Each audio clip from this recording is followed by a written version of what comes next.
Hi and welcome to the We Needed Roads podcast. And David, your jokes are about as funny as a screen door on a battleship. Is what Griff Tannen says to Marty in Cafe 80s in Back to the Future Part 2. To which Marty replies, I'm not going to ask you because I know you're not going to know it. Screen door on a submarine, you dork. Now, David, well us with your edgy humour. I can't even remember that scene. What scene is that? It's when his son comes in. He has to replace his son, doesn't he? And his son's hiding behind a thing. And then Marty jumps in and he's like, hey, you know, and he stands up to Griff. Okay. Yeah. I think you need to watch Back to the Future 2 again, man, because you're missing a lot of references. To be fair, it's been ages since I've watched the second and third one. Yeah. The first one's like on repeat every other year. Everywhere. But yeah, but the second one, I can't remember the last name. Well, David, just wow me with your edgy humour, but will your joke be as good as some of Adam Driver's in Annette? Okay, Neil. Why aren't koalas actual bears? No. They don't meet the qualifications. Qualifications? I know I didn't have one prepared. That was literally a last-minute Google. I know, I literally heard... I'm sorry to everyone.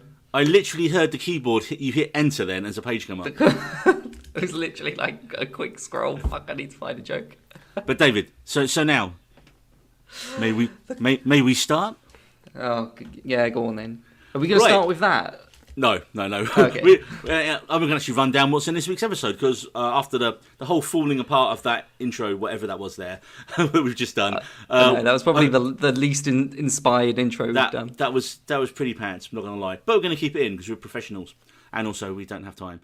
So in this week's episode, we're going to fully delve into spoiler territory with our Shang-Chi review that me and David both saw together in an actual cinema at the same time last night. Workouting. I mean... Yeah, I guess it is. It was the first We Needed Roads cinema outing, so that was cool. Also, David loses. I'm pretty sure you. I'm not predilating. I think that's a word. I'm not guessing, but we're going to be talking the Amazon's Wheel of Time trailer, and I know how excited you were for this before the trailers come out. So I'm assuming you're going to be quite excited about that, which we'll get onto. And I'm going to review the aforementioned Annette, which I still can't decide whether. Can a film, when you watch it, be genius or terrible the first time you watch it, and you just can't tell, so you have to go and watch it again? And that was my first thoughts on viewing Annette. So, a whole bunch of things to get into today, but first up, it's Amazon's Wheel of Time trailer. So, Robert Jordan's Wheel of Time series makes George R.R. Martin's Game of Thrones series look like a 20-page Penguin kids book. He wrote it over 20 years, and it took him so long to finish that he actually died before finishing it. But he did leave enough notes for Brandon Sanderson to finish his saga with 3 additional books. Now, for me, I was enraptured with the first 3 books in the series, and then I quickly lost interest in books 4, 5, and 6. I felt that Jordan kind of abandoned his main characters to concentrate on newer characters, and I didn't really care as much about the newer characters he brought in. And for me, more so than that, he fell into the classic fantasy author trap and trope of creating this amazingly detailed, stunning world, but then he got so bogged down in this, awesome world I've created, but so many chapters and parts of the book were just spent on describing everything, how everything looked, how everything smelled, how everything tasted. And for me, I think it must have been around book 5 or 6, the plot just grounds to a halt. I wanted to know more. I wanted the main characters to move forward, and we just got sidetracked with a bunch of stuff I just didn't care about. Now, David, I know you are loving the books in a minute, but what book are you on? I'm surprised you didn't like book 4. I can't remember. Book 4 was one of the better ones. It's the best one actually I've read at the moment. So Shadow Rising. So what book are you up to? I'm on book 5 at the moment, which is also pretty decent. I think it's common knowledge that I think it's book 8. Right. Where I think it's the Path of Daggers, where everyone's kind of just what's happening here?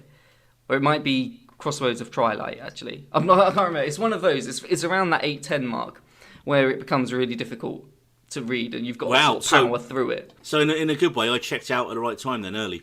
I guess, yeah. Well, you checked out even earlier than perhaps most people would have struggled through it.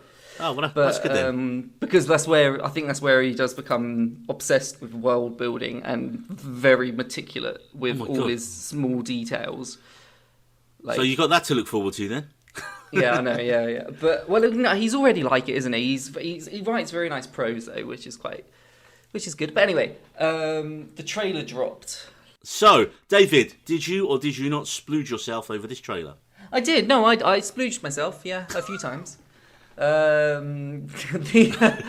Okay, so I'm not as excited, I guess, going into it. It has lowered expectations, but which is bad. But there are a few things in it that are quite exciting, and there are a few things which I think Rafe Judkins is sort of, it's just what he's decided to go with. Which is perfectly fine. It's something I'm going to have to accept. But Who is Rafe Judkins? Oh, he's the showrunner. Sorry, the showrunner had to sort of roll with the. So one massive thing that I disliked about it was generally how bright everything is. Everything is so like saturated. It's almost like too fantastically well lit. I mean, and that sort of takes me out of the realism aspect of it, because I want to feel, I want to feel people's breath. I want to see it in the. You want the dirt on the lens. If you compare it to the obvious, which is Lord of the Rings, Game of Thrones, you feel really immersed in that world that's created. And obviously, this is just a trailer, so you don't know if that's going to still have the same impact later on. But this felt very almost Doctor Who in how it was presented to us. Everything was very bright, everything was very lit, and that's been the case running throughout. So that's been the case with all of the sort of concept art that we've come off, and like shots from the photographs from stuff that we've seen. It's been the same, so it doesn't come as a surprise. But that was something that I was a bit like, why is this tavern so well lit? There's like 3 windows. How is this tavern so? Stuff like that. So basically, at the moment, your biggest problem with it is it's too bright and looks too nice. No, that's one of the problems. There was a couple other problems that I was just... Before you get to that, can you explain to our listeners who may not know what the Wheel of Time is, in broadest strokes as possible, what is the Wheel of Time? The Wheel of Time is a Chosen One storyline. Randall 4? Yeah, so the Chosen One, Randall 4, the Dragon Reborn. The Dragon Reborn foretells the Dark One rising out of Shadna Logoth. No, not Shadna Logoth. From his prison in Shire Ghul, is it? I've forgotten. You tell me, man. It's been a while since I've read them. I'm going to butcher a lot of these names. But essentially, it's your standard hero's fantasy journey story. It is your very much Chosen One fantasy epic. Okay. So, but with lots of other stuff going on. Now, do you think maybe? I mean, my biggest surprise with this show was that it's coming out the same time Amazon, the same channel, are making Lord of the Rings. It seems a bit crazy. They've borrowed each other's cast. No, not cast. They've borrowed each other's crew. Like the same crew have worked on both and stuff. Like everything. Have they? Because I thought Wheel of Time was filming mainly in Romania, whereas the first series they've still bought. They've used each other's production crews quite a lot. Okay, cool. I didn't know that. That's an interesting fact there. But I think they've shared directors as well. Okay, well, that's cool. I mean, yeah, as much as you could. But then again, isn't that just going to make everything a bit samey? No. I think Lord of the Rings will go a little bit darker with the story that they're telling. Do you think so? I think Lord of the Rings. Yeah. I think Lord of the Rings is going to be, if anything, be more PG rated, because I think everyone wants stuff to be dark and that because of Game of Thrones. No, and I think I've read somewhere that they've had like nudity people on set and stuff, but that Hobbit could be there sex. for Hobbit sex, Elven maybe, I don't know. But there's elf orgies. Okay. So yeah, I think it's going to be more adult than you think. Anyway, so my thoughts. Yeah, let's talk about the So it's not a great trailer, man. I mean, one of my biggest issues with it was it didn't give you any sense of the overall arching plot of the show. It just gives you generic fantasy staples, Yeah, you have to be very familiar with what's going on. If you're watching that, you're just like, okay, this woman turns up. There's loads of weaving magic. There's what's going on. They're running from something. Why are they running? You haven't got a fucking clue what's going on. It almost felt like. I think as an introduction to fans that have no idea what the Wheel of Time is, it's a very poor trailer. If you understand what you're looking at, then yeah, fine, it's great. You can understand this is this scene. This is what's happening here. Okay, I get it. I've read what 6 of the books, and I had to go to on the web and do a breakdown of, is that supposed to be that character? Oh, is that supposed to be that character? Because I didn't have a clue who anyone was on it. The trailer almost looks like it's been edited and it's like, you need to, fantasy trailer editor 101. Spinning shot on a mountain. Spinning shot of a city. A fountain. I mean, the first bit that I actually liked in it. There were a lot of fantasy tropes though with this. There's going to be the case throughout. It is like the fantasy epic. You're going to have the fantasy tropes in there. That's a given. But I mean, I think the first bit I kind of got my attention for. Oh, okay, it was the bit where they say the wheel keeps on turning, and then you saw the shots of time passing, and then you saw these people, and then you saw the coffin straight afterwards, and as that shot that was awesome. That was the first bit. I thought, oh, that was nice. And of course, I mean, we say about the cast in it, like bar Gandalf Pike, there's not really anyone else I've heard of in the cast. Yeah, she's very much a Sean Bean, Game of Thrones. Let's cast one actor that everyone knows. Wait, are you telling me she's going to get murdered in season 1 then? Now I wouldn't know spoilers, but she's very much that star casting. Bring people. So let me get what I think was bad of the trailer. Yeah, like I said, the lighting and everything, just the overall feel, everything felt too light, but that might be something that I've got to get used to. And there was a couple of shots of random sort of, I don't know what was going on. I'm assuming it's a battle. I think it was Logain either escaping, which doesn't happen in the books, or being caught, which again they don't show in the books. But that whole fight sequence and someone jumping at Logain from in a cave, everything about that looked ridiculous. It looked very unrealistic, very gravity defying. Whereas that sort of shit, there's not fucking Superman in this. But it's not that sort of Marvel-esque sort of let's jump 30 feet to the other side of the room. Humans can't do that. That sort of happened in the trailer, and I was a bit like, that sort of side of it looks bad. But the rest of it, I mean, there were some beautiful shots in it. When Egwene emerges from the water and she's covered in all the colour, I mean, that's fucking outstanding foreshadowing if you know what you're looking at. Okay. The shots of the fucking... I'm going to butcher this name.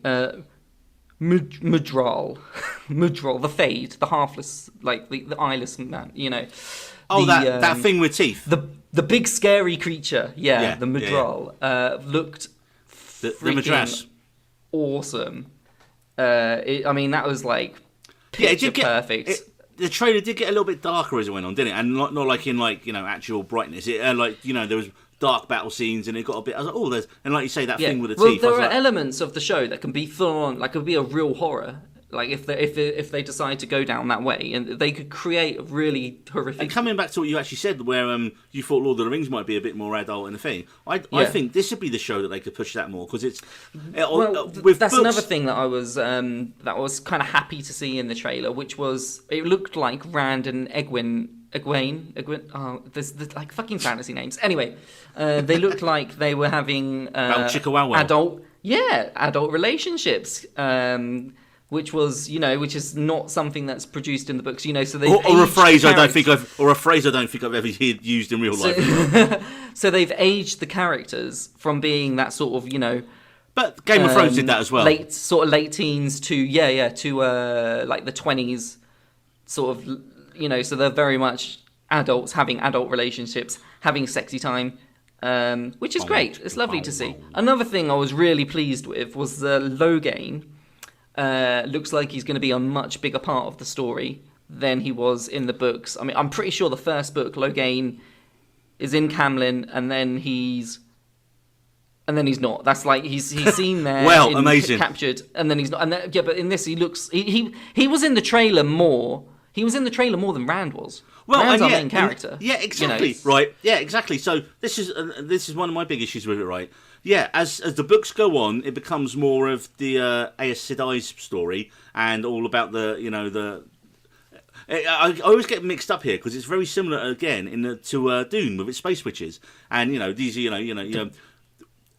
Bene Gesserit or however. Yeah, exactly. That's it. Very well done. You got that right. So you can pronounce sci-fi, but clearly, but not fantasy. But no, I think one of the big sort of things of the book is that you got the power and whatever it's called in the books, and women can generally control it quite well. Yeah. The one power, but men can't. Men, if a man is able to wield it, he'll go crazy and mental and murder everyone. Yes, because the male half of the one power has been tainted by the dark one. So the longer that they're sort of exposed to it, the more and more his influence seeps in on you. And obviously, as in the very first book, Rand. And again, this is the big one we tried. We don't know anyone's names. It was last week on the other podcast when we was complaining about the Eternals trailer, and we don't know who any of these people are. It's just giving you a sense of what might happen in it, and actually not telling you about who any of the characters are. And again, Wheel of Time's done that. And again, like you say, I think there was without off the top of my head, there was one shot of Rand, Matt, and I forget the other guy's name, but like the three main guys from the book. There's one shot of them in a tavern, and I do not remember seeing them again since that. It was very much focused on the women's characters in the thing, which is completely fine, because like I say, as the series progresses, much more focus is given to the female characters and their side of the story. And I think, looking at the trailer, it looks like they're going, you know what, we're just going to start with that straight away. I got a very kind of not in the same. Perrin, it's Perrin.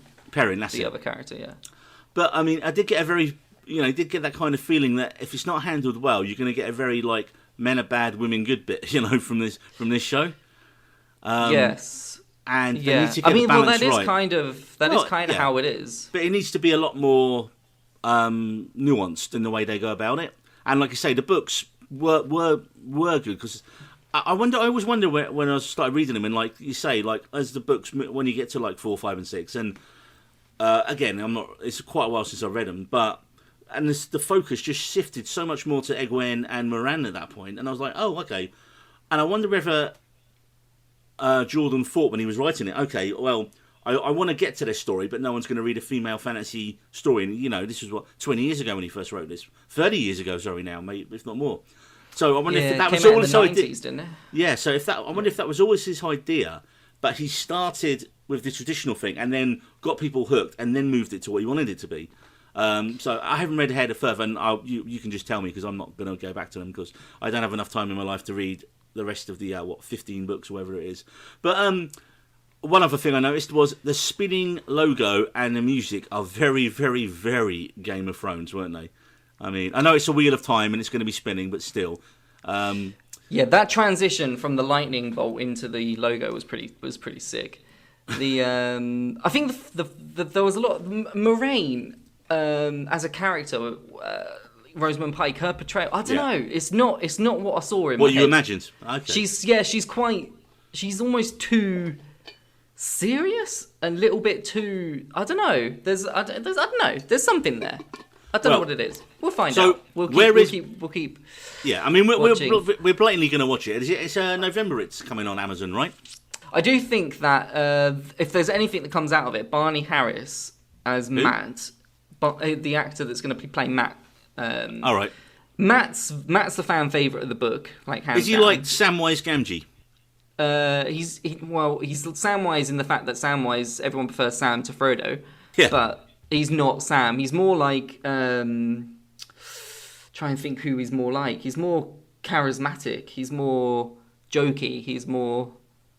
There's more about him, but he's his portrayal as Matt. I think him. If any actor from this show, his career is going to propel forward, just based off what we've seen already. Well, we haven't seen a hell of a lot already, man. I know, yeah, but it'll be him. Did he even have a line in the trailer?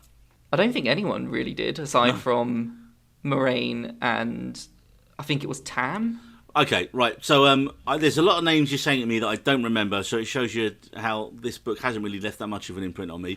But I think if you lower the expectations, then potentially you can have a good enough show to enjoy. I mean, I think one thing that the showrunners have got going for them is the books are good. The book started great, then went a bit average, then went pretty bad, then got good, and then finished strong again. So they can cut the shit out of it, which is fine. So in a way, you might get a better overall story with multiple seasons of this show on TV, as opposed to, cramming your way through the books. So there's potential to make it even more well-known and better if it's done well. But my worry, like I say, is that trailer was very generic and I just didn't really sell me on a lot. So I would say at the minute, my anticipation level for this is very mild. Like, I'm totally going to watch it, but genuinely, mate, I'm more excited for the second series of The Witcher. But we're not talking about The Witcher. So, anticipation level there. Out of 10, how excited are you for this now? I've gone from a 10 to a 9. I'm still there'd be more of a excited. drop. Okay, still very excited. No, I'm still excited. Yeah, of course. Okay, right. So I think that rounds up our Wheel of Time. And as they say, the Wheel of Time keeps turning, as does this podcast. What to watch? In the What We've Been Watching section, while I was away this past week, I found a nice little indie cinema near me, and I actually got to see Leo Carax. Carré? I'm not sure. He's French. Anyway, his new film, Annette, on the big screen. Now, let me preface this by saying I have never seen any of his films before. I'm not really a fan of musicals, and the music is done by the band Sparks, who, like most people, I only know that one song they did in the 70s, This Town Is Not Big Enough for the Both of Us. But, you know what, I was at a loose end, and I'd seen all the big films out, so I was like, I'm going to go and see Annette. So what is Annette, David? David, don't say it's something to catch butterflies in. That is a better joke than the one you would have had at the front of the show. Yeah. So, it stars Adam Driver as Henry McHenry, an angry dark comedian who falls in love with angelic opera singer Anne, played by Marion Cotillard. And as their relationship progresses, they have a daughter called Annette, and that's about as much of the plot as I'm going to give you right now. I've since watched this film again, because after my first viewing, I really couldn't decide if what I'd watched was genius or terrible. But you know what? The film and the songs have stayed in my head for the past week, and after a second viewing, I'm happy to report I think this is genius, David. I think this is going to be on my top 10 films of the year list, and possibly in the top 5. Okay, so you've leaned towards genius then. I've leaned towards genius. Complete insanity. Well, I mean, because if a film's shit, right, you don't think about it twice. If there's something about a film that just touches you, and you're like, what? Why can I not shift this film? Why can't I shift that? I mean, it probably is the music. I mean, I definitely got to check out Edgar Wright's Sparks documentary now. Again, having known nothing about the band, but those songs just get stuck in your head, man. I just can't. And again, that opening sequence, I actually emailed you the opening song today. So May We Start, which you sent me. Yeah. Just randomly, you were like, "Hey, watch this. You need to watch this. The beginning of the show, just so we can talk about it on the podcast."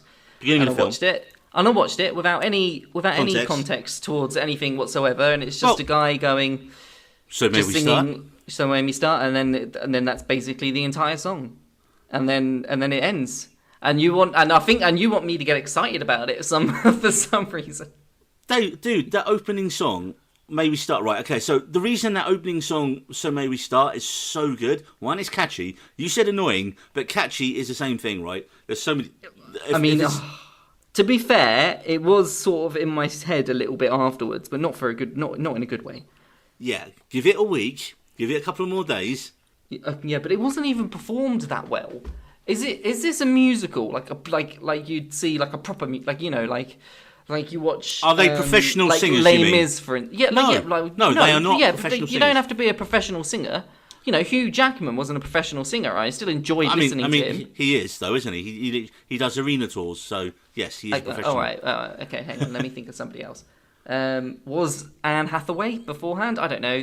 Why am I on Les Mis as the one musical? But you know what I'm saying. Russell Crowe, definitely not. There you go. Russell Crowe wasn't that great, but no. Still, I think even him listening to that, seemed a bit better than what I was hearing from them guys. Okay, so let me right. And if you're having a musical, why wouldn't you get people that can sing? Can they sing? Does the singing get better? Well, as the film goes on, there's many different styles of music in it. So, like, Marion Cotillard does an opera number later on, being an opera singer. So, I mean, I thought her performance was perfectly fine. I'm not a musical fan, but I wouldn't have said, oh yeah, a professional opera singer would have been better than her. But because I wasn't judging it on that scale. So, getting back to the film, Driver spends most of his time on stage just ranting and shouting at people and doing off-colour jokes in his pants in a bathrobe. It's kind of like he's like a cross between a heavyweight boxer and Dark Side Bo Burnham. Why is he on stage? Because he's a stand-up comedian. Right. Okay. So he's a stand-up comedian, and he's got like And his he's just on stage in his underwear shouting at people, and that's that's sort of his. That's bit. his thing. He's angry. Right. He's controversial, and like Okay. he'll come on stage and say like off-color stuff, and everyone will be like, "Ooh, he shouldn't have said that." But what's funny is when he's doing his routines, the crowd sing back at him. Like, you know, it's not like one of these musicals where there's a song and then a story and people talk normally. Almost every line in the film is in song. So when like later in the film when he has an argument with the crowd and the crowd turn on him because he says a really off-color joke, and they're like, get off the stage, and he's like, fuck you, get the fuck out of here. And it's like, and the anger and just sheer violence from his performance, man. He's really good in it. I mean, I'm a fan of Adam Driver, but I think you need to watch the whole film, mate. I definitely think you need to watch it and take out. It's just that first song. I don't know what you sent it to me, wanting me to really like it and be like, "Oh my god, David, look at this amazing musical!" And it was just a bunch of guys, all of which were singing at a different pitch to each other. Oh, okay. That first song. Fucking Andrew Lloyd Webber over here. Jesus Christ, man. Look, the thing is, okay, yeah, that opening song, right? Once you've seen the film, it resonates even more because they're essentially describing. They're essentially describing what happens in the film, right? They go, you know, and it breaks off all. They're addressing the audience, right? So, right when that song starts, you see the guy sitting there, and he says, "So maybe start the first guy." That's the director. Yeah. That's the director himself. Mentioned. Yeah. So that's cool. And then once the song starts, you can then see the Sparks Brothers who wrote the music. They're the two older guys there, one singing, one on the keyboards. And they're the ones who get up and start walking out. Then Driver and Cotillard walk down. I love how the title pops on the screen with their name as they're walking through.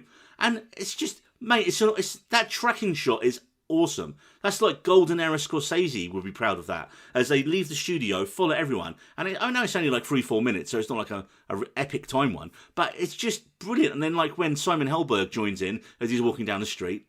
And even in that performance there, you see, you know, Anne, the opera singer played by Cotillard, you see her like smiling at people and being warm. And you see Driver looking pissed off and not interacting with anyone and like having a monk on. And that's essentially their characters. And that's why, and he just plays an absolute dick. I'm sure if I watched the film, I'd actually probably really enjoy it. Because, you know me, I like musicals. But it's not a standard musical, man. I think that's probably why I enjoyed it more. I'm not afraid to be quirky, Neil. I'm not afraid to go against the mould, to see what's out there, to experience something new. Let's see how it is. I just feel like when you showed me that one song completely out of context, well, you say out no fucking idea. You say out of context. How is it out of context? Because it is the opening of the film. So I feel like I need to watch the rest of the film after that, though. You can't just give me one song and be like, "Look at this one song, it's amazing." It wasn't. It was fucking annoying. But maybe after I'd seen the rest of the film, I'd be like, you know what? That first song, fucking on point. That was That was the only thing that was put online, though, man. So. But yeah, I mean, we need to have a bloody cinema that's showing it locally near us. Oh, don't get me started, man. I don't want to have to go to bloody Nottingham to see it. Well, Ashford are showing it, actually. Picture House in Ashford are showing it nearby. I really want to see this in a cinema again, though, man, because it's just the sound and like not knowing what the hell I was watching the first time and not deciding. Now I want to see it again. Because almost I want to see people's reactions to it. You know, that's why you said last night when we went to see Shang-Chi, he's like, why are we sat right at the back to the right? Like it's like the furthest point, so you can see. I mean, obviously in COVID times, you don't want to be in a big cinema full of people as much. At least I don't. I want to be in a cinema that's fairly empty, so that's why I pick the timings. But standard, cinema going. If that was a full packed house to watch Annette, I'd love to see the reaction on people's faces when they're going, "What the fuck is going on here?" They're probably like, "I paid money to watch this." Oh, dude, there would totally be people getting up and walking out. I would guarantee there'd be walkouts in that. So, just getting back to a little bit about the film. So, like as I said, Driver he's like the bad boy, and everyone's like, "Oh, what's he doing with her? She's so nice." And, when they have their initial conversation at the start of the film after that song that you hate, she says to him, "Oh, how did your show go?" She goes, "I killed them," referring to his audience. And then she says, "Oh, what about you?" And she goes, "Oh, I saved them." He goes, "Yeah, because you die on stage every night." And so it's a very honestly, when you've seen the film, that opening song just almost illustrates how Right, the film okay. progressed. No, That's yeah, what no, that's fine. what makes I'll it give that's it what makes it clever. Because like one of the lyrics goes, "If you want us to kill, well, maybe we do." And there's like murder and there's heartbreak and there's all this other stuff. And then like the relationship's not going well, but then they have a child. And the child has, this is from the official synopsis, it says, with the birth of their first child, a mysterious little girl with an exceptional destiny, their lives are turned upside down. And yeah, when you see, when the giving birth scene, there you've got like the doctors and nurses singing, push, push, push. It's crazy, man. It's like absolutely insane. Got to give a special shout out to Simon Helberg, Howard from The Big Bang Theory. Now, he's definitely throwing off the reins of that show, and he's carving out a nice niche for himself as supporting characters in musicals. Because remember, he was in Florence Foster Jenkins with Meryl Streep, and now this. He's got a great little number called The Accompanist, because he is their accompanist. So he's got this song about how, yeah, he's technically brilliant, but no one comes to see him. Later on, as I said, Driver gives just this furious, spitting venom performance with the song You Used to Laugh. And this is where, by the time his edgy act's kind of fallen flat and he's been heckled off stage, and he just swears and swears at the audience in a rant. And that scene is, that's the clip I'd use if he was going to win an Oscar for performance. Okay. Do you know what? Now I think this film is genius, man. Like, it's completely batshit crazy, and I'm not really even sure who the target audience is for this, because in no way is it a traditional musical. I think, like you say, if you go in expecting a traditional musical with people who are professional singers and a more traditional take on it, you're going to be like, well, these people can't sing, which was your first reaction to that first song. But do you know what, man? It's a dark, somber, bittersweet tale of love and regret and haunting. And Driver and Cotillard are brilliant. It's not going to be for everyone, but I think the fact that I've watched the film twice and I'm still trying to mentally unpack everything that was going on, as well as having those genius songs stuck in my head, this is going to be in my top 10 of the year list, easy, man. What is the overall consensus in for reviews? It's pretty mixed again. I mean, it's definitely a Marmite film. I think you either love it or hate it. I don't think there's going to be like a reaction. I mean, that'll probably be you, to be fair, just to be different. But people generally like, I can't. This is people are generally like. Fair enough. Yeah. It's just because it's so different, man. I mean, I'm not a musical fan at all, and I was just like, I can't get the songs out of my head. I can't keep thinking about how just awesome the performances were in it. And it's just bizarre, man. There's just so many little things in it that the more you kind of get into the film, you like go, oh, wait, that bit they was doing this. It's definitely a film that like warrants lots of repeated views. So Annette came out September 3rd in UK cinemas and the 24th of August on Prime in the States. But we still don't know when it's actually coming out on Prime over here. So I actually, what you were saying about not being shown locally, I actually tweeted my local World Cine to ask if they'd be showing it, and instead no. But they did have room to show Rise of the Foot Soldier Part 5 Origins, or whatever stupid low budget hooligan bollocks flick they was going to show instead. I think I put on the thing, are we going to get the 5-star reviewed potential Oscar nominated Adam Driver musical Annette, or are we going to get low budget hooligan bollocks? Actually, there was one of our friends on Twitter, film reviewer guy Jordan King. He works in the cinema up in Wales, and he literally had someone walk in and swear at him because they were showing they weren't showing Rise of the Foot Soldier 5 in a thing. So don't be a cunt to people who work in cinemas, basically. Be passive aggressive online instead. Yeah, exactly. Do clever tweets to Cineworld that they'll just blatantly ignore when they bot you back. So David, you will definitely have to watch this whenever it is available online. On streaming, sorry. So, moving on to a film we only just saw last night, which is the next big entry in the MCU.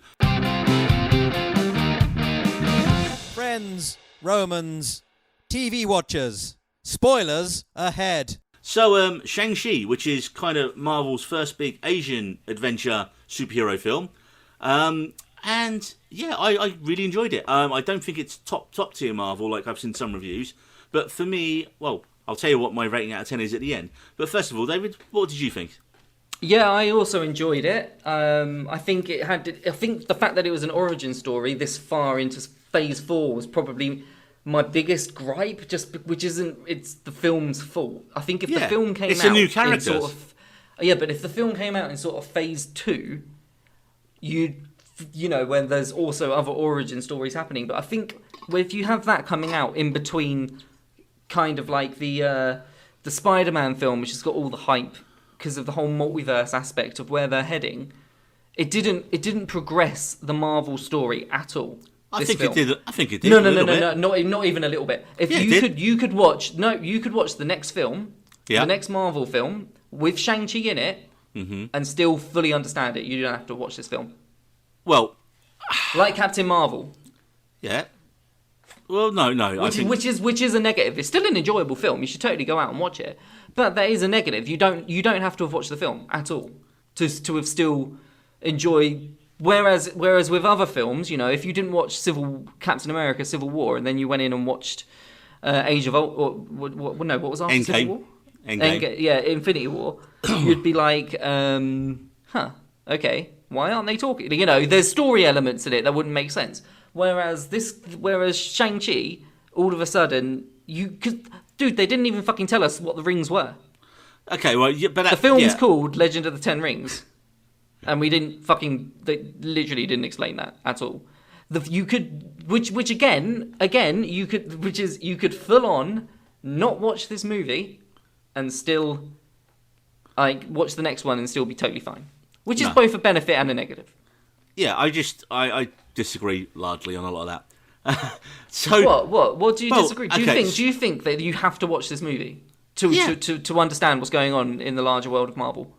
Not 100%, but you said not at all. I think a little bit from it because okay, so I'm going to get to it when I get to the end of the film because the little things are so inconsequential in comparison to the big picture. No. Because at the end of the film, okay, we'll do it now. Right? So at the end of the film, we got our two post-credit sequences. And the first one, we see, at the end of the film, let's just jump right to the end of it. Yeah, go on. So we've got Wong recruiting Shang-Chi and...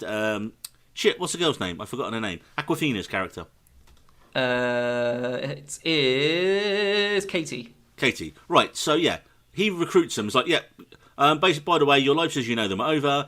Technically, you're superheroes now, so come with us, we got work to do. And then they walk through a Wong portal, and who is it? It's our old friends, Bruce Banner and Captain Marvel, just chilling out there on holograms. Mm-hmm. And they're like, oh, these rings you've got, how old are they? Oh, my old man reckons they're like 1,000 years old. Oh, no, they're much older. Also, there's some kind of beacon. And also, it's not massive, like that entire thing could have been the beginning sequence of a film in 1 minute. No, but then you don't give a shit in 1 minute. So what you're saying, an entire film for 1 minute sequence at the beginning, because you wouldn't give a shit about Shang-Chi's character when he turns up in the other films because you haven't had the backstory. No, I totally disagree with that. You cared about Chadwick Boseman as Black Panther. Not so much in Civil War. Yeah, I didn't. 100%. I did. He was fucking awesome. Okay. You cared about Spider-Man. Same thing, same film. Spider-Man is an established character, so even though it's a new Spider-Man, you still Right, all right. I'll stick with Black Panther then as my argument. But this comes back to your argument that there shouldn't be origin stories. Well, so no. There should be origin. You still need the origin story. I'm just saying to have the origin story at this point, you need it to be in another film. Is what you're saying? You need it to be integrated more into the bigger story of what Marvel's trying to do at the moment. It's okay to have a standalone film and to enjoy it and everything. That's fine. But Marvel have set the bar so fucking high at the moment to even go below it even a little bit is a negative in my opinion. I've got my fucking Marvel bar set really high. Yeah, they're high, man. No, look, but not every Marvel film is a knock it out of the park classic. The thing with Marvel, right? There's a level of quality that it doesn't. You've got stuff that is just awe-inspiring and brilliant, like Ragnarok and Endgame and Civil War, and then you've got your more mid-level stuff, and then you've got your much weaker films. I mean, let's face it. There's not many people who are going to say the Ant-Man series are their favourite films. They're smaller in scale, and they didn't take as much money, and they didn't have as much budget, and they're designed that way, and that's perfectly fine because he's a character you can bring into the big Thor: The films. Dark World or something like that. But that wasn't on purpose. Thor was supposed to be one of the big ones. Thor: The Dark World is just generally regarded as pretty pants. But where you say, I think you need another reason why Shang-Chi is such a big deal is it's the first all Asian film, and that goes from behind the camera. with the Yeah, director. no, I'm all about David bringing in more Creed. demographics into the And MCU. So, but obviously, Marvel, at the end of the day, they weren't willing to take the risk earlier on. So that's why you didn't have a Shang-Chi film earlier. You know, What risk? Black Panther was technically... What risk is that? China isn't China got the biggest population in the world? What risk is that? But it was an American written comic book, wasn't it? In the 70s, Shang-Chi. So when it came out. So it's not traditional in that sense. I don't see the risk there. When Every Marvel when Black Panther came out, was it a was the highest risk. grossing. It was the highest grossing Marvel film after release. Black Panther was. And up to that point. And rightly so, because it, like you said, how many young black kids watched Black Panther and was like, brilliant, there's a superhero that looks like me on screen. How many filmmakers was like... Every fucking kid did. Yeah, and so this is the Asian version of that. This is... Because how many times have Asian characters been in films and they've been the side characters, they've not been given the leads, and like I say, Shang-Chi just went out and cast all the top Hong Kong actors going, all the best Chinese actors going, brought in new actors like Simu Liu, who hadn't been doing too much before, even though he's Canadian. And it just... I think they weren't going to take a big risk, right? Like you say, oh, the Marvel films, they all have to interconnect. And if there's too much standalone, there shouldn't be too much standalone films at this point.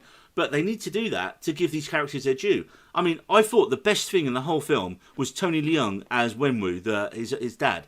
He was... He was fucking awesome. Amazing. And he's one of these brilliant villains where... Talk about having a presence, mate. Yeah, presence on screen. You knew he was in the scene.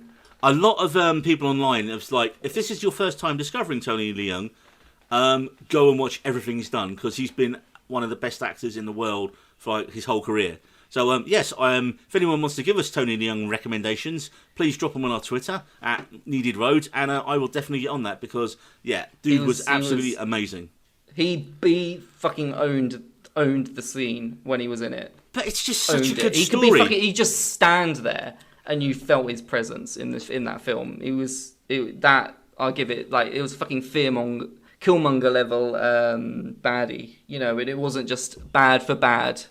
And that's what this was doing, you know. It wasn't your typical... I'm bad for the sake of being bad. We mentioned For the Dark World earlier. Can you even remember the villain in that? It was literally just, I'm bad. Eccleston. What's my motivation? He was an evil elf. Bad. Wasn't he called Malekith? What was his motivation? Because he's bad and he's evil and he wants to take over the world. That's his motivation. He's a dark elf. Which isn't a motivation, you know. Tony Leung had his character. Let's look at his story. Motivated. So, when he says I've had many names, and then we'll get onto one of his names that's been repurposed. But he basically hints that he was Genghis Khan. He's probably 800 to 1,000 years old since he first got the rings. And went out, conquered, pillaged, generally wasn't a very good dude for 1,000 years. And then he goes to conquer and pillage the secret village. He conquered the world with the 10 rings, and then just everyone kind of forgot about him until now in the MCU, I guess. And then he got a little bit bored, and like you say, when he was trying to fight his way into the secret village, what happens? He meets his match, and falls in love, and renounces his ways, and puts the rings away. His wife comes to live with him. She gives her powers up, and they start raising kids. And of course, well, actually, I was thinking about this. His missus catches up with him. Well, she gets fridged. The villain's wife being killed makes him the villain, so technically she's been fridged, which isn't good. But yeah, I just like, and then that's why he puts the rings back on, and that's why he goes bad again. And then, of course, as the film progresses, he sends to get his kids back because they've run away because he was trying to get them to murder people when they were like teenagers. Well, he doesn't necessarily want the kids. He wants the pendants. The pendants, yeah. Well, no, because he says, I always knew you had it in you. He wants him to rejoin him, I guess. Because that was more. I feel like it was more about the pendant than well, having them by their sides whilst they save her mother. I guess, I don't know, maybe. He seems a pretty good dude at some point, before. His whole motivation, that's which is one of the reasons why it was a good villain, is you could understand and sympathise with his whole motivation for what he was doing.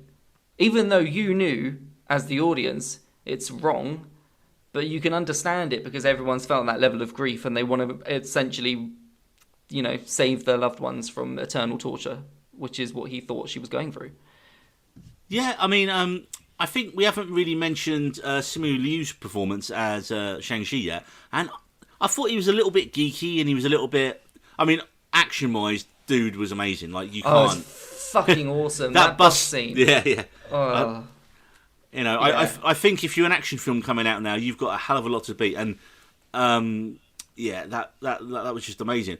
But what was good, I wasn't really like. I was like, okay, he's kind of a bit bland. He's a bit geeky. He's like, and then it's the reveal later on when you find out that actually, no, wait, he did go and murder his mother's killer, and then he fled, and he actually lied about it to his friend Katie. He did because he told her, oh no. My dad, and because how many times have we seen that in these type of films? Oh yeah, they wanted me to go and kill the person, and I couldn't do it, so I ran away. Fair enough, we've seen that a million times, so you don't question it. But then he's like, oh, actually no, I did kill her, and you're like, oh, okay, dude, he is capable of it. I was kind of hoping we'd see that because we saw all the flashbacks leading up to it, but then we didn't actually see that final murder that he did to that guy. Did we? Did we see that? No, we didn't. We didn't see it.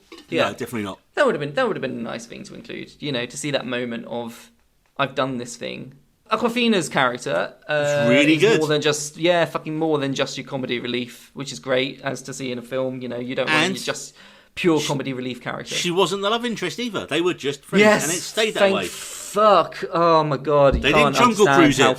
How thankful I was that it wasn't man and woman. Oh, we must get together. Brilliant. Well done for that. Cool. Let's hope that stays that way, and in the up and coming films, which I'm sure they're going to be a part of. Yeah, she's like recruited. I mean, but they haven't explained why she was. She actually technically saves the day because she shoots the arrow that kills the big evil. Yeah, after what, a day's worth of training? Like less than a day's of training. But if you get too into stuff like that, then you're just not going to enjoy it. But yeah, I'm just saying. That's she the same with the every fucking film, isn't it? Well, Yeah, it's like the when you talk about Avengers Endgame, who was actually the hero of that film? Ant-Man, the No. rat. That, The rat, jumps on the exactly. thing. Yeah. The rat that jumps on the thing. I mean, I like to think if you're going to tie your DC and MCU worlds, that was Sebastian from Suicide Squad just popped over. That would be awesome. That's the crossover we all want. I like it. Yeah. How Sebastian saved the MCU. But yeah, I mean. Also, I love the little nods to classic Asian cinema because when you see his room when he's a kid, and he's got a Kung Fu Hustle poster in his bedroom, and that is an amazing film.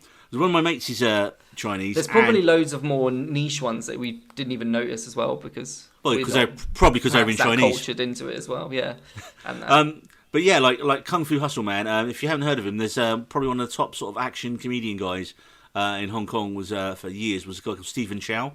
And before Kung Fu Hustle, we also did Shaolin Soccer. And I remember my mate saying, "Oh, watch this film, it's brilliant." And I was like, because when you're young and you don't want anything with subtitles, and it was like Street Fighter crossed with football. So like balls were catching fire, goalkeepers were turning into dragons. It was some crazy shit, and the action scenes were amazingly choreographed. And then, like you say, his follow up was Kung Fu Hustle, and so obviously you can see that was a big influence on the guys behind the scenes for the film. Just my love of Stephen Chow and Shaolin Soccer and Kung Fu Hustle there, mate. Also, we got a bit of retconning from Iron Man 3, where we get the return of Trevor Slattery. Now, David, was he actually from Liverpool in Iron Man 3? Because I don't remember him being a Scouser. I can't remember. Iron Man 3 was kind of... I've kind of just put that film... I think even the MCU would put that film to the side until this film until came Endgame, Yeah. when there's a kid at his Stark streamer, and I was like, who's that teenager stood there? Oh yeah, and it's everyone hits Google. Who is this person? Oh yeah, it's a kid who helped him out at the end. It's a kid who he like gate crashed his garage for a couple of days. Yeah. They bring him back. They bring him back. He's a nice comedy relief as well through it, and they've given his character another go. Which, you know what, because he got shat on so badly in Iron Man 3 because they subverted expectations of the Mandarin so much, right? So everyone fucking hated him. Bringing him into this again, you know what? There's been enough time where people have got over it, and it's all right. He was fucking funny. Well, of course, this all came Marvel had from. To put sorry, go on. Well, this all came from the Marvel one shot, All Hail the King, which showed Slattery in prison, living with his own personal butler Herman, and all the other inmates acting as his fan club and protection. And you got someone interviewing him. Oh, do you know what? That's a little in joke there. Oh no, it's not. But basically, it's that little short. Actually, what was it on? It was on. All Hail the King was part of the release of For the Dark World. Christ, so that was after Iron Man 3. But basically, yeah. So after Iron Man 3, we had this follow-up mini movie, and they don't really do them anymore, which is a shame. And it's basically Slattery in prison and just giving you his life story as a documentary. And then he tells how he was actually recruited just to be like an actor for this fake Mandarin. And then the guy making the documentary, Norris, says, well, actually, do you know about the real history of the Mandarin? And then it turns out the guy making the documentary is a member of the group. And then they kill the guards and kidnap him. And then the real reason is so he can meet the actual leader of the Ten Rings. So that one shot actually set all this up. So that one shot probably set up more than we actually knew. But yeah, so I said, we find Slattery in his... But yeah, I don't remember him being a Scouser. I just remember him being typical Old English Shakespearean style actor. Like, I don't remember him being... Maybe they added it. Maybe just like, let's give him an accent. Let's make him a Scouser. Let's make it, yeah.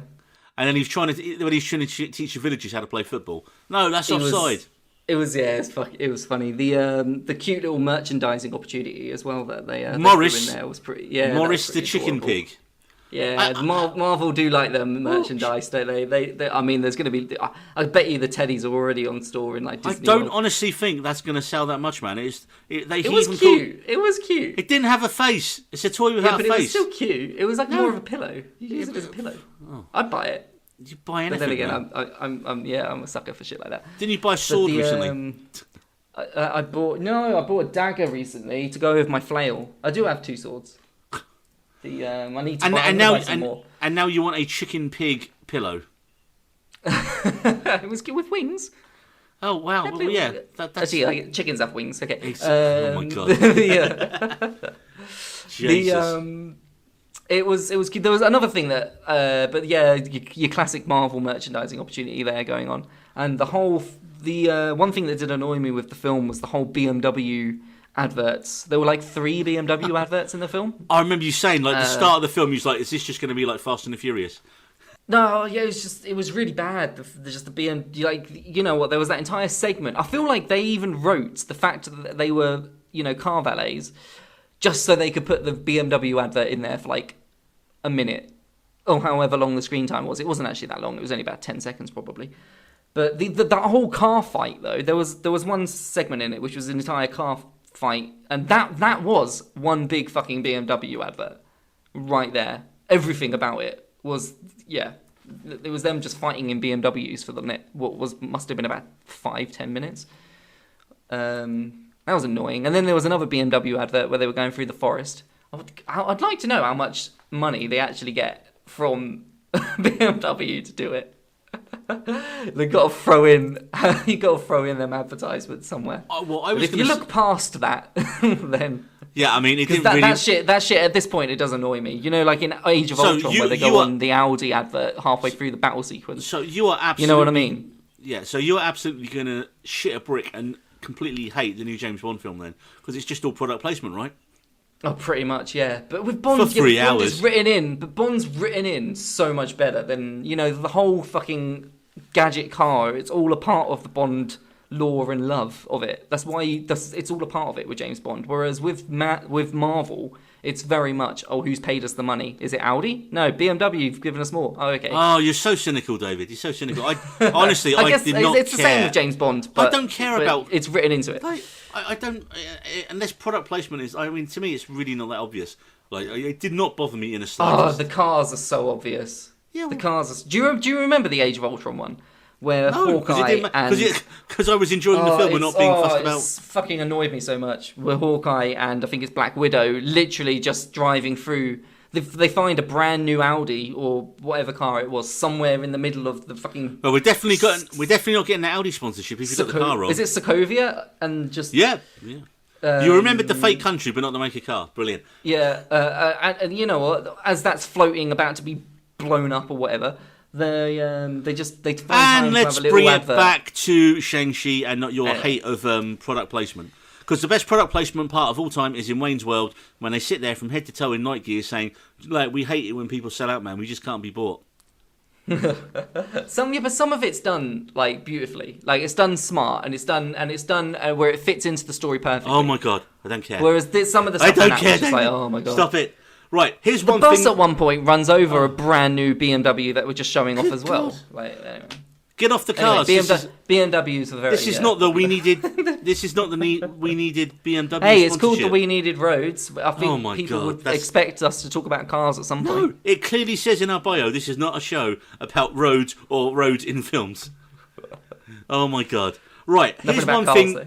Here's one thing you can actually be a little bit annoyed about. So remember from the trailer when we see Wong Yes. cage fighting and he's fighting Yes. Abomination, Yes, And everyone's like, subverting "Oh, cool." expectation again, aren't they? Yeah. and you're like, oh cool, Abomination's in the trailer, and why?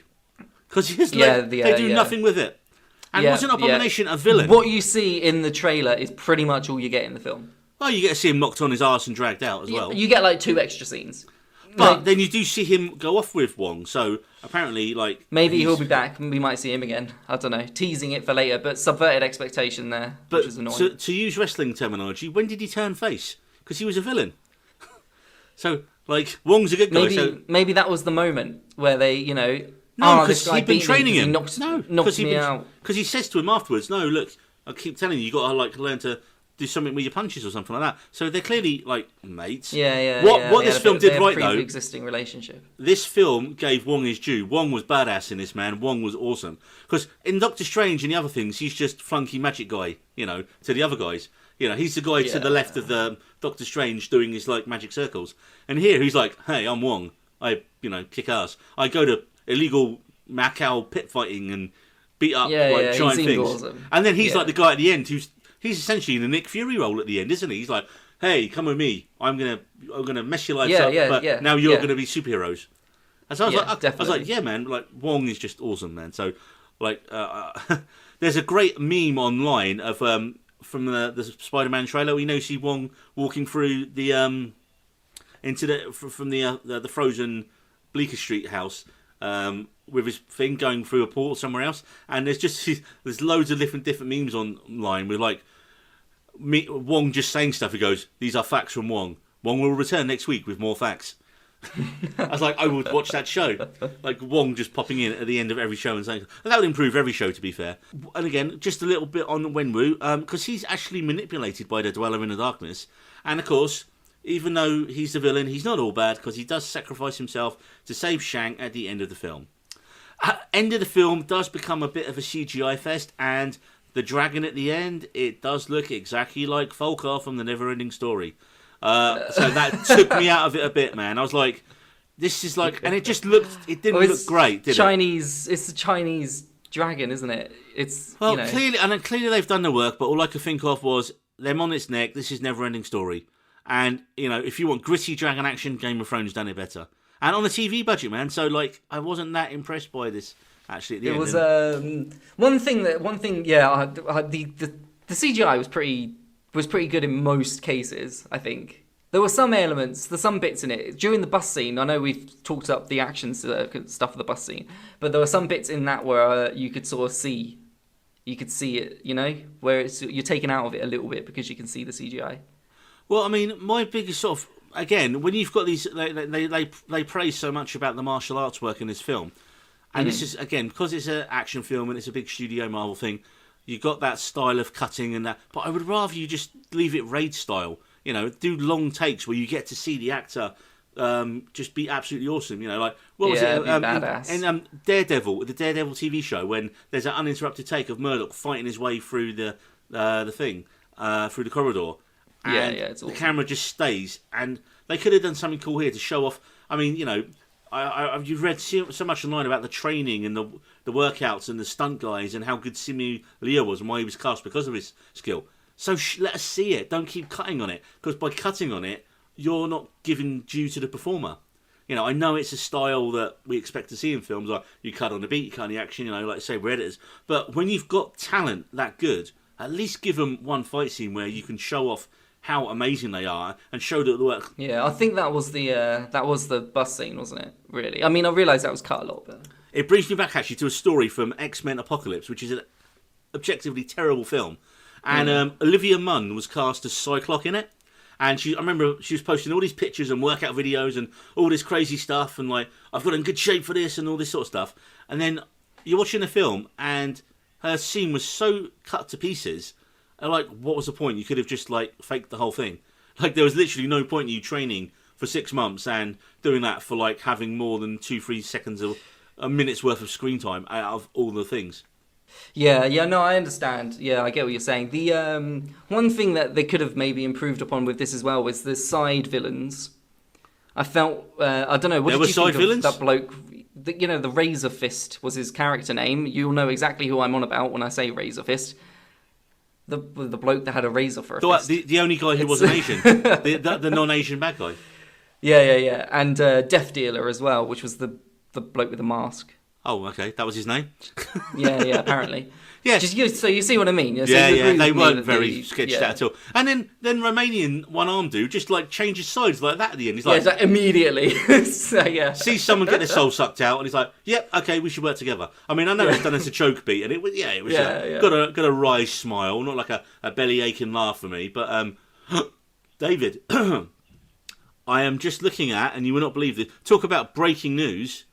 Oh, there is a 13-second teaser trailer for The Matrix 4 that has just dropped. There's it's only 13 seconds, this teaser, man. Oh, okay, cool. You can see some fanfare in what we've got already. You got the pills, you got the bloke with no mouth. So let's quickly, I mean, it's 13 seconds, so we can do shot by shot on here. So, right, we've got someone, hand going through the wall, realising he's probably in the Matrix. There's a new lead actor. I forget the guy's name. That's not very good. Oh, we got a ship. We've got the blue pill and the red pill. We got new Agent Smith guy by the looks of things, so he's in a suit, white, and looks dodgy. Some weird cuts on that one. Is that the bloke from Candyman? I don't know. Oh, yes, it is. What's his name? Yeah. There's loads of people firing guns, bullets. Definitely Keanu on a motorbike shooting people, John Wick style. And there's Keanu walking down the street. And he says... You gotta fight for it. You gotta fight for it. You gotta fight for it. Hopefully that's the real trailer. Because that's literally just dropped seconds ago. Okay, man. Well, that was unexpected. I was like, that's what happens when you scroll Twitter while you're recording your podcast. You see a Matrix 4 teaser trailer. So I guess we'll be talking about that on the next podcast. Although, having said that, I think, last thoughts on the Matrix 4. I'm a bit on it. I mean, I'm hoping it's going to be better than 2 and 3, because Matrix 1, all-time classic, probably in a lot of people's top 10, top 20. Natasha had never seen it. I made her watch it for the first time. What did she think? I made her watch it about 3 or 4 months ago. And what did she think? I think she enjoyed it. She was a bit, like, I think everyone was the first time watching it. Like, what did I just watch? Kind of confused. But, and of course, it's been ripped off so much in, like... She enjoyed it to the point where she wanted to watch the second and third one, and I was like, there's no rush to watch the second and third one. just end it at the first one. And that's what they should have done. So, I'm hoping they've got a good story for the new one. And a good reason for it. And please don't spin off all this crap like they did from it before. Because let's be honest, they only had an idea for one film. And then 2 and 3 were pretty terrible. Had some great action scenes, had some cool bits in it. But narratively, they were absolutely dog shit. Well, that's all the time we got for on this episode of We Needed Roads. See you next time. Bye-bye.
We Needed Roads.